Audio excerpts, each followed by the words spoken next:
I recently posted a video where you could see me decorating the railroad, the bathhouse exterior, that area of Stardew Valley, and a couple of people mentioned that it'd be nice to kind of see the whole process because the videos I post are very edited because they take me a long time, so they're sped up, and a lot of the stuff is cut out because honestly, after the first couple of times of seeing me going through the catalogue and things, you don't need to see it again. So this is that video. It includes all of me going through the furniture catalogue and the item spawner, but also all of my mistakes. I tend to edit those out as well because again, there's no point keeping that kind of thing in if you're not going to see it at the end. So all of that is going to be kept in, and I thought we could go through it together. Because I always get questions on how I decorate, and I find it very hard to describe without actually seeing it because I'm not very good at picturing things in my mind, so I actually have to be seeing what I'm doing to be able to kind of describe my thought process at that time. So now I can see what I'm doing. Let's go through it together. So as you can see, the first thing that I did was I sorted out a kind of a pathway. It's the first thing I like to do because it breaks up different areas. When a build is as big as this one, or a decoration is as big as this one, I like to separate it just to make it feel more manageable. Because in this build there is so much openness and there's so many different areas that breaking that down is so much more helpful, because then you can treat them like different places and you don't have to worry kind of about making it all fit into one. It all just kind of comes together. So I sort out a path. Stardew is really great because there are a lot of paths already mapped out, so I always go with those and add on to them where I think it makes sense to make them. For example, it makes sense to have a path going up to the top where it goes to where the summit is, and it makes sense to have a path that goes from maybe there to this witch's cave on the side, so I did it like that. I then decided to fence off all the railroads because I don't know, I just feel like fences on a rail track make sense. So I did that, and then I started over on this witch's area. I wanted to make like a little seating area for the witch and maybe a pet she has to come out and sit. The sign, kind of the vibes of the sign they put there was to be like, don't enter, it's a witch's hut, but you obviously can't like enter there. So I didn't.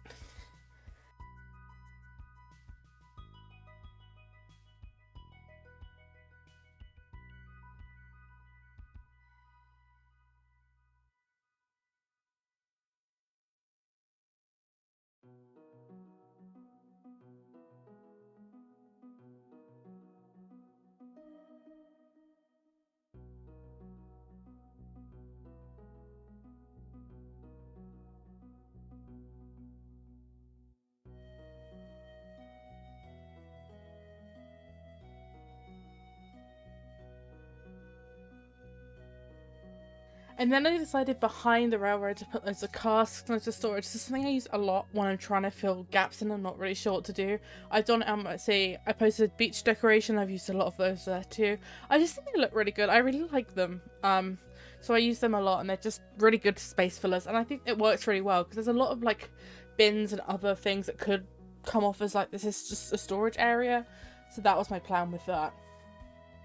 And then next I've moved to this area underneath that original station. My idea here, you might be able to see what I'm doing, is I've done this a few times as well, to make like a little horse station, because obviously you don't have cars and things, and train stations like this probably have a car park.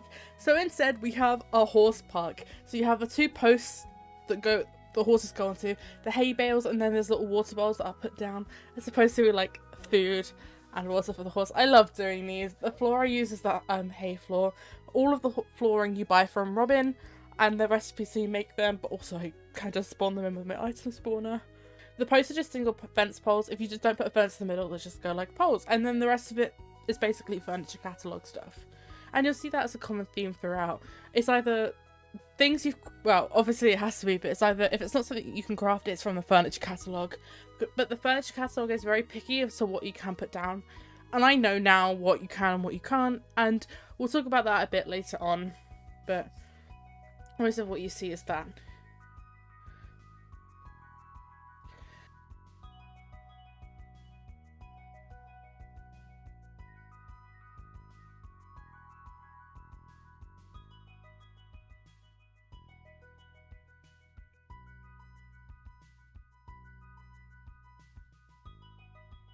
And here I decided to take that giant lower area and kind of split it in my head into, I wanted a seating area. I always do seating areas, but I also think it's just kind of nice, especially in this area, to have one where it's kind of like, oh, you could be waiting for someone, or it's just like a nice like hangout picnic spot that's kind of away from everyone if you're like train watching maybe. So we've made a seating area. I always do these in the same way. I make my flooring down, put a fence around it, because I think the fence just makes it seem like it's definitive and it's supposed to be a seating area rather than just a floor. I'll sort out a path, and then we will start putting down the furniture. After I adjust everything, because I'm sometimes put all my fences down wrong. And by sometimes I mean most of the time. Now you see me grab these green stools. These green stools I use all the time. If I'm making a seating area, these stools are there. These stools are everywhere on my farm. Absolutely everywhere. Because they're the only thing I think actually looks good is this coffee table and this stool combination. Because when you put the chairs with the benches and the bigger tables, you can very clearly tell that there isn't enough room between the chairs and the tables for it to be comfortable, and it doesn't look good when they're further apart. But I think the stool and the bench combination looks so much better, and therefore I use it all the time. It looks more realistic, so I go with that. And here I am just scrolling through the furniture catalogue. Now as you can see, I grab a lot of plants and I grab a lot of things like this totem pole. There's some like tree columns and stuff too. Things like bookcases and all the rugs and other bits and bobs like that you can't put outside. There is one bookcase you can, but that is in the item spawner, which conveniently it's just come up now. But otherwise there's only specific things you can put down, so you'll see me pick up a lot of like the little decorations and things like that. And also the lampposts. The lampposts you have to craft yourself though, which is why I've nabbed them from the item spawner, because I left all my crafting stuff at my farm.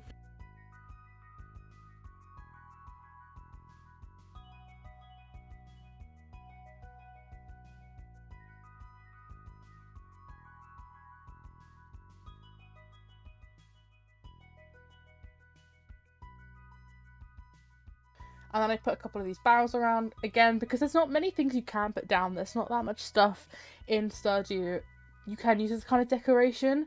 So you kind of just have to work with what you've given. And these casts, I think, they just look nice, so I just like putting them down. And after going on about how I didn't put a table down because the tables look stupid with the benches, I apparently have put one down anyway. But you can see what I mean when you can tell there is just not enough room between that table and that bench. So I just don't like using it. But clearly I decided to here.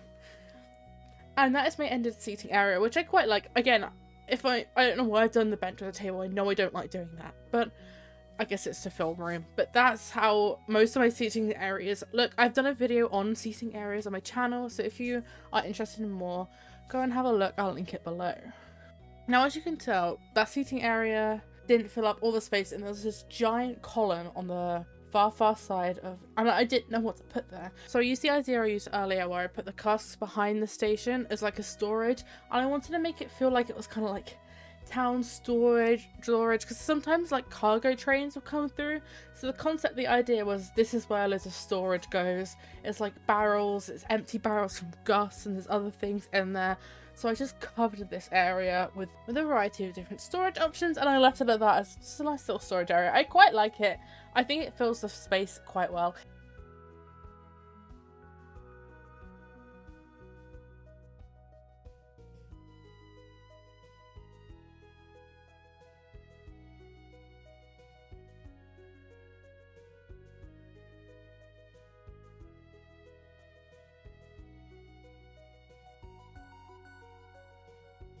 And then as you can see, it got to bedtime, so I went to bed and jumped back over the next day.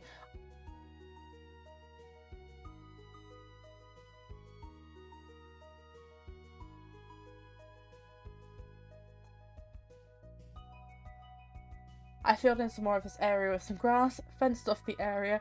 If there's kind of like an area that looks like you don't know what to put there, a fence is not normally a bad idea. I think fences, again, make things seem purposeful. I thought here alternating the fence colour would make it not look so blocky, and I quite like how it looks because when you use a fence it has that gap. So I think it just looks nice. Obviously it doesn't make sense to have a different kind of fence like that, but I just think it looks nicer, so that's why I did it.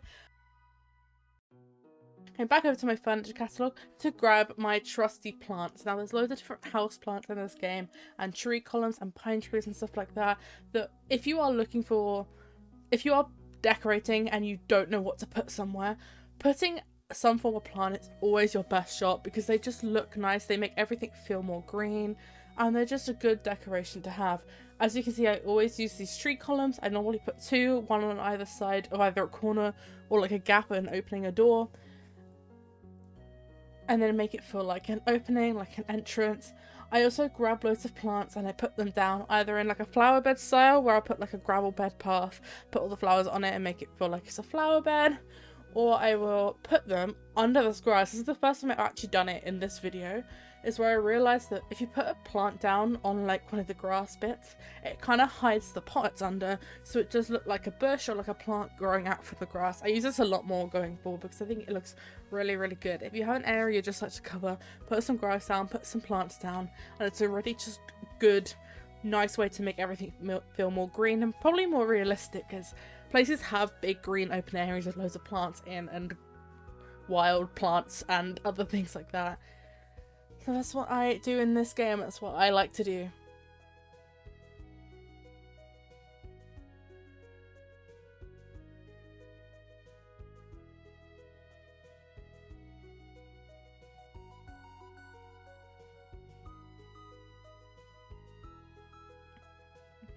When I get to a point in decorations where I'm kind of like nearly finished, all you'll see is I'll jump around areas a lot. So for this area, I was actually about to go and start a different area, but I was like, actually no, I want to fill this in a bit more. So I kind of came back to it. I put other things down. I put some more crates down because I just think they kind of separate the colour a bit more. I did the same with some hay. It just makes it not so green but still look good. I fenced off this area as well because I wanted to make the bathhouse feel like its own area, separate from the train station, and again carry on fencing along the train track because train tracks are dangerous and should be fenced off in my opinion, but I couldn't as far as I wanted to, so I ended it there. Now you may be wondering, when I put all this stuff down, aren't your NPCs going to break it? When I post stuff like this, it is the #1 comment I get all the time, and I completely get why. Because yes, if you put things down in a certain place, NPCs will walk through and break it. This is actually the exact place where I had one of my like bigger videos on here, my shorts go viral, where Abigail just comes up and walks straight through my fences after about 5 seconds after I put them down. But I do have a mod installed. It's called Non-Destructive NPCs on Nexus Mods. I'll also link it below. If you're on PC and you're interested in decorating, I highly recommend it because, as it says in the title, the NPCs won't walk through and destroy your things. They'll walk through, they just won't destroy stuff. So your decorations will stay intact and stay in one piece, stay unbroken.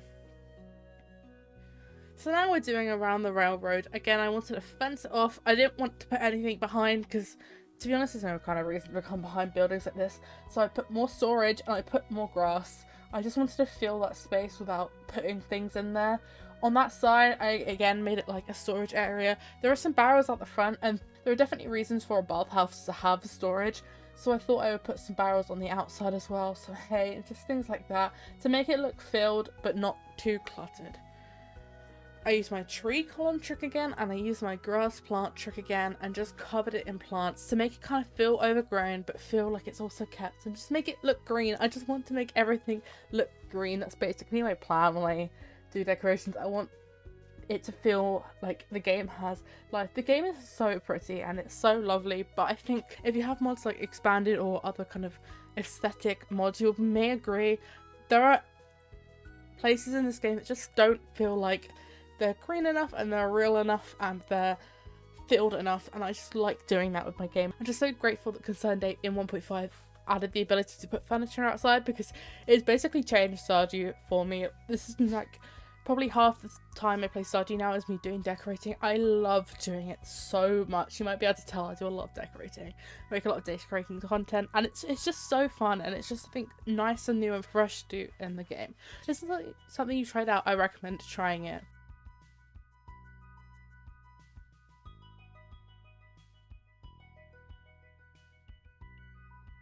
Now, as you see, I took a screenshot because I was like, I'm done. And then I remembered I got this little bit above that I also need to do. And I didn't know what to put there. So again, I did a little seating area that is kind of like the area that goes up to the summit. So I thought realistically this could be like a little study area, just a bit more out the way, similar to the one I had down. So I just made it into a little bench area, added some grass, added some plants, added the pathway.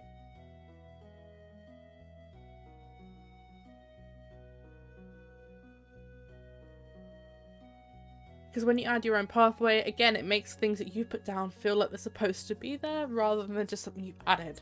Put some more crates down, because as I was saying, I use crates everywhere, and added some more grass, added some more hay bales. I like adding the hay bales again because it just adds the snap of colour that isn't green and, well, isn't brown with all the casks I put down. Now, if you put these outside, they actually won't work, but preserves jars, kegs, and obviously chests still all work as normal, so you can use those as you normally would, but you can't use the casks.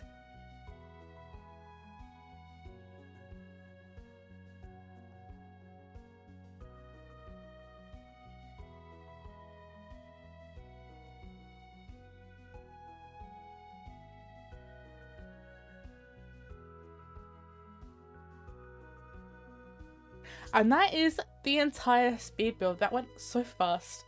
Here's me just going around it now. I'll include a photo at the end because the tour is sped up because it was a very, very long recording. We did not need to sit here for 50 minutes slowly watching me do everything. If you do want to watch this or some of my other videos as a speed build, I will link a playlist at the end of this, and I really appreciate you being here. If you want to see me do more like this, please let me know because I love doing it.